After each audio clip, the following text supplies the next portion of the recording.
Isang maling click lang, buong buhay mo na ang kabayaran. Si Jeric ay tahimik na estudyante. Nasa third year sa universidad, laging nasa computer shop, madalas mag-isa. Isang gabi, habang nanonood siya ng isang private video sa isang sketchy na site, biglang nag-blackout ang screen. Maya-maya, may pumasok na message, alam namin ang pinanood mo. Isang utos lang bawat araw. Sumunod ka, o ipapadala namin ang video sa lahat ng kakilala mo. Nanginginig siyang lumabas ng shop. Pagka-uwi niya, may text na agad, maghatid ka ng envelope sa address na ito. Walang tanong. Nabukasan, may bagong utos, spray paint mo ng traitor ang opisina ng dean.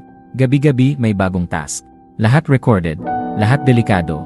Pero sumusunod si Jeric. Di niya lubos maisip na sa isang maling link lang, hawak na siya. Habang tumatagal, napapansin niya na hindi lang siya ang sumusunod.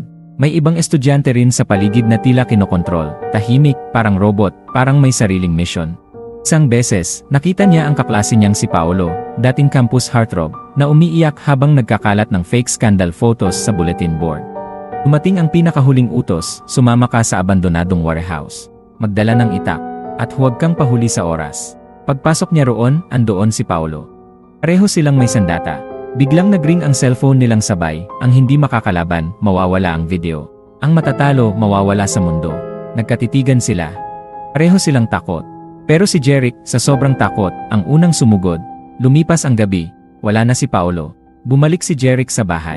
Tahimik. Tumunog muli ang phone.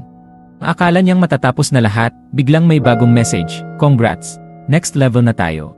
Marami ka pang kasalanan, di ba?